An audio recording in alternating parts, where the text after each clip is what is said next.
रखना ये बहुत अनिवार्य है और निरंतर करने वाली प्रक्रिया है।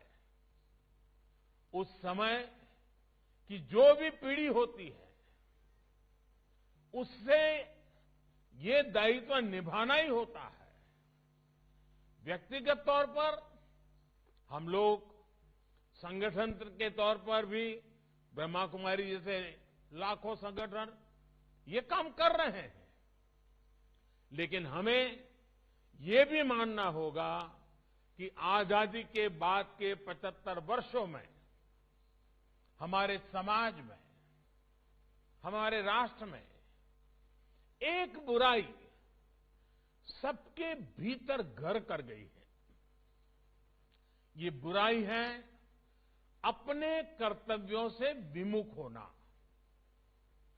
अपने कर्तव्यों को सर्वोपरि न रखना। बीते 75 वर्षों में हमने सिर्फ अधिकारों की बात करते रहे, अधिकारों के लिए झगड़ते रहे, जूझते रहे, समय भी खपाते रहे। अधिकार की बात कुछ हद तक, कुछ समय के लिए किसी एक परिस्थिति में सही हो सकती है, लेकिन अपने कर्तव्यों को पूरी तरह भूल जाना, इस बात ने भारत को कमजोर रोकने में बहुत बड़ी भूमिका निभाई है। भारत ने अपना बहुत बड़ा समय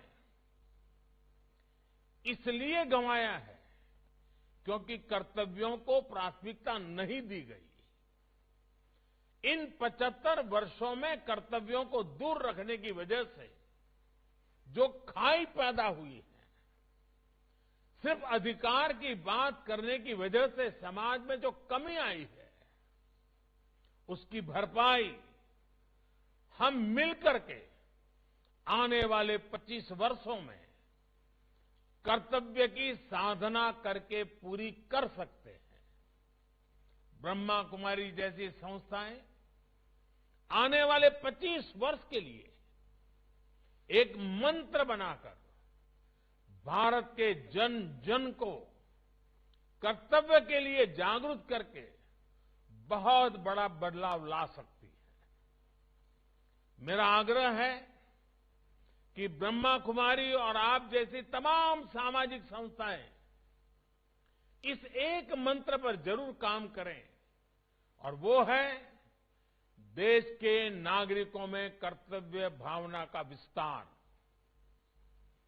आप सभी अपनी शक्ति और समय जन जन में कर्तव्य बोध जागृत करने पर जरूर लगाएं, और ब्रह्मा कुमारी जैसी संस्थाएं जिस तरह दशकों से कर्तव्य के पथ पर चल रही है, आप लोग ये काम बहुत आसानी से कर सकते हैं।